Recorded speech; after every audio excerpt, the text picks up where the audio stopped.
Welcome back everybody to the daily show where I'll be doing technical analysis on stock market. So before we get started, please hit that like button and that is greatly appreciated. And if you're new here, definitely consider subscribing.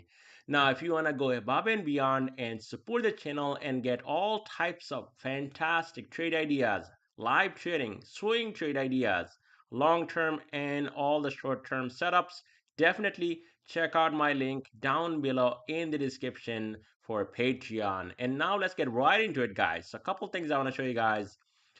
And here's my X account, and I'll show you guys the link to follow if you want to do that here. But we do have lots of earnings this week.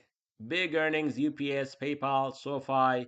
We got Visa. Then we got Verizon, Boeing. We got Google, Microsoft, Meta on Wednesday, and then Thursday Amazon, Apple, Coinbase, big ones. Eli Lilly. Then we got MRK. We got ExxonMobil also on Friday, and in top of that we have uh, FOMC this Wednesday. So there will be a 25 basis points, cuts, but we'll see, what other members are thinking, especially when inflation is back on the rise, even though it's not quite showing on that inflation data. Now, with that being said, you can see Amazon to announce largest layoff in company's history. I mean, and this thing is up after hour after that news came out. So that's one thing. S&P 500 rallies 1% to notch first close over 6,800 on potential, the China trade. That's one thing. Then we got the market. We'll look at S&P 500, but here Dow is up 0.71%, Nasdaq up 1.86%, S&P up 1.23%, and Russell lagging behind, still green on the day, 0.35%. 11 sectors that makes up S&P 500 on top, leading the way. Big move on Google and Meta, communication service, technology, consumer cyclical, healthcare, financial, energy, industrials, and then you got basic materials, consumer defensive, lagging behind. Stock market map, well, pretty much green on those big names. Meta up nearly 2%, Google up 3.60%, Tesla was up. Those call buyers 500, they definitely got paid today, or they're gonna get paid even more, up over 4%. Amazon up 1.23, Apple up 2.28%, Microsoft going up 1.51%, Nvidia up nearly 3% on the day. And with all that is going on, look at right here: fear reading at 37, which is ridiculous right now to look at this. That's why I don't even show you guys this right here, because I mean, fear, you think market, is actually fearing something, and people are they're afraid of buying right now. Things are just pushing even higher, guys. Let's just talk about S&P 500 now. On SPY ETF, it's up 1.18%, and the rally continuing even after our up another 26 cents here.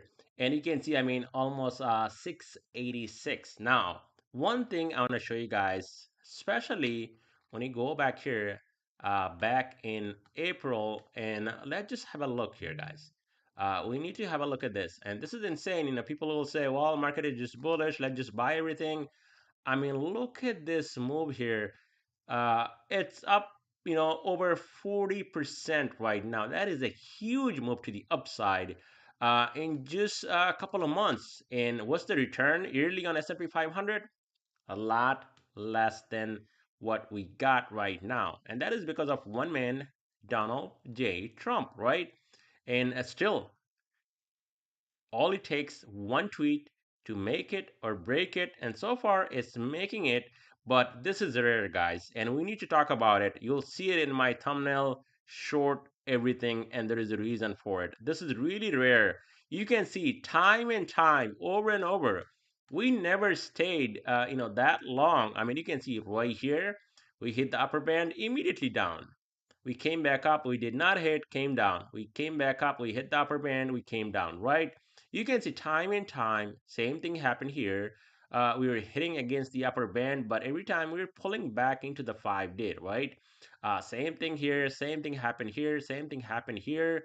And I mean, I can go on and on and on. Even when we get oversold, we hit the lower band. There is typically a bounce that we saw here and here just recently. So what is happening right now, and why I think a short opportunity is here and it's going to print. But if you're going 1DT, 2DT, or weeklies, not gonna pay and possibly will lose money. So don't even try that. Well, Friday was already gap up and go from that 672. We never looked back and we closed at where?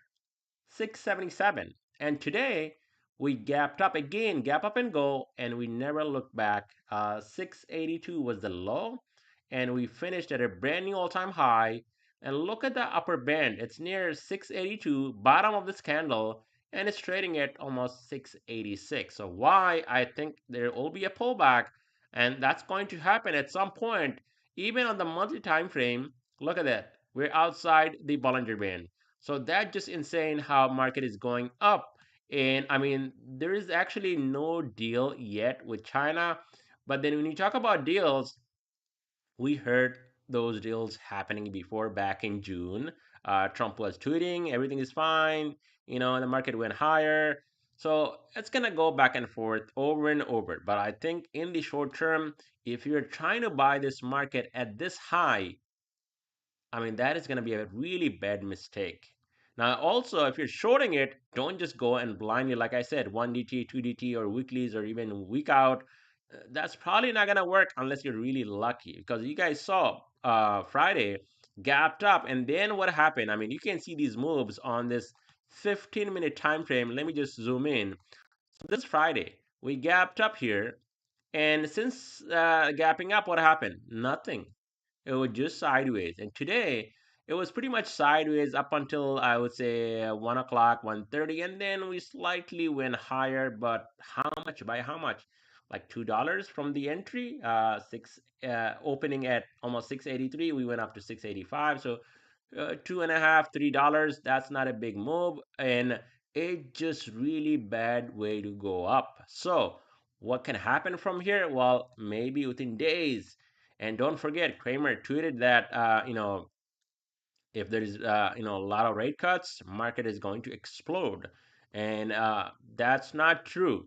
So 682, that's gonna be your key line in the sand if market were to pull back tomorrow or the next day. I might not even do an update tomorrow, so keep an eye on that. If it falls below that, we might come and fill the gap at 678.47, and possibly there will be some support because the 5-day is rising and it's going to connect with that gap. Also, we do have this gap below 673-ish right here, so keep an eye on that. We got a double gap up and go back to back 2 days, and this is not really healthy way of going up, and there will be other people talking about it. Yes, market is bullish. I'm not saying market is going to crash, but this is actually a short-term opportunity to the downside to play these gaps to the downside. And this is actually a weekly gap. So I think we're going to come in at some point. Maybe we'll press higher a little bit more, but at some point, just like we talked about it before right here, that this gap up and go not going to work. And we came back in and we did fill that gap. I think it was this one right here. Yeah, this candle came down here. And now again, we opened up two gaps, 2 days, and things are just pushing higher. We have lots of earnings you saw, and I think a market will likely to come back in the short term. But to the upside, that if market pushes higher, the next stop definitely 690, and the weekly expected move on on the market, especially Qs, was I think 11 $12. We already hit that, so it has to come down a little bit at some point, and we're gonna see that I think in near future. On triple Q, it's up 1.78%. So yes, $11 was the expected move, plus or minus. Already, we added $11 to Qs, and this was the range that I was watching. That 625 all morning. It did hold, and then we pressed higher. So the next stop is 630 or even 633. But you can see, I mean, far away from the Bollinger Band, which is at 622, and the gap is at 618.42. So massive gap here, massive gap here.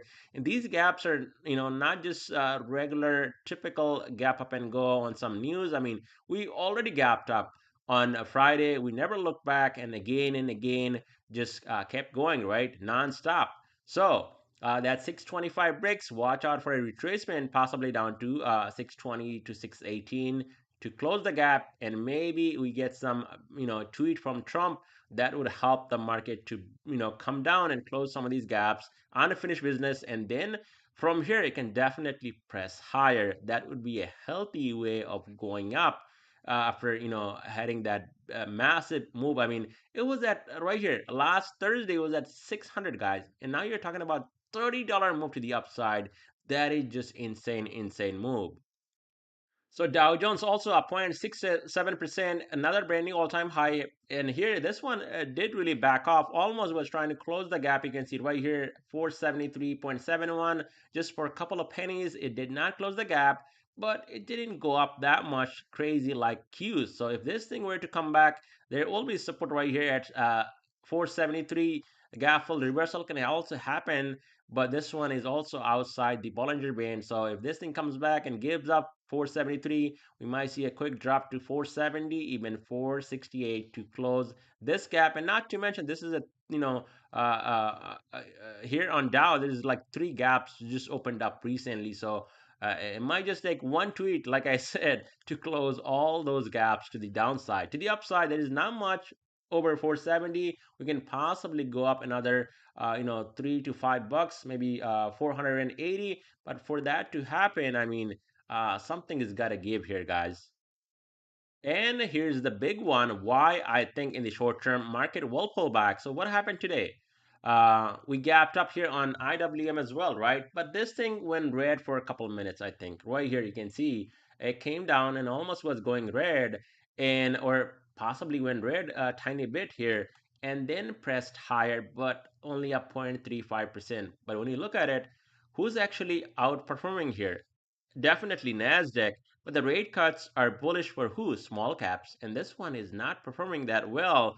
So I mean, like I said, something is happening, something's got to give, and we'll see that in the price very soon, especially with FOMC day after tomorrow. There is still a gap at 247 that can act as a support, but right now 250, your key line in the sand. If that holds, the next stop 255 and possibly even higher on IWM. So VIX getting a little bit more to the downside here, but you can see, I mean, market pressed higher. This thing should be down maybe at least 7-8%, but it's not. It's down 3.54%. So still hanging in there around $16. But watch for a potential move back up to the upside. If this thing breaks over 17.19 and then $18, it can definitely go higher, and that would put some pressure in overall stock market. But let's just have a look at gold, because we broke a key level today, which was this right here, guys. 71 here on GDX, and it dropped, and we got a doji type of candle here. It actually recovered, and then I mean, it was a recovery from 68. We did close this gap, but the key point here, we're trading below the lower band, and whenever that happens, typically, I mean, this thing is down quite a bit. So there gonna be some sort of a retracement to the upside, some bounce, which is coming, very soon. And if that happens, not only it's gonna close the gap at 72.15, it's probably gonna go up and reach at 75, and then even close the gap at 79. And we also have a negative sloping 20-day at 77 on GDX. And now only thing left here to look at, and then this is gonna be a wrap for this video, which is a dollar. And we need to talk about it because the market made a massive, massive move. But what happened here? Well, barely just a couple of pennies down. I mean, 0.15%, 15 cents down here on dollar. So this thing is still holding up. And if you ask me, I mean, this is kind of like a flag pattern that is happening here on dollar. If this thing were to bounce back and gets back up to almost 100 and breaks over that, you're gonna see S&P 500 coming down very soon. So keep an eye on that. I mean, lots of things are not really lining up here in the market, and that is why we got to be really cautious with buying. I see a lot of people, especially in the comment section on X and all over the place, people are just extremely bullish about this run up. And you talk about anything like market will come back, they think, oh, this guy or this woman is talking about crash. It's not about crash. It's just logic. If the market goes up like this, market will likely to come back down to fill some of those gaps to the downside. and give other traders another opportunity. You cannot just chase the market, especially when double gap up and go back to back 2 days. And that's all I have for you guys in this video. Thank you so much for watching, guys.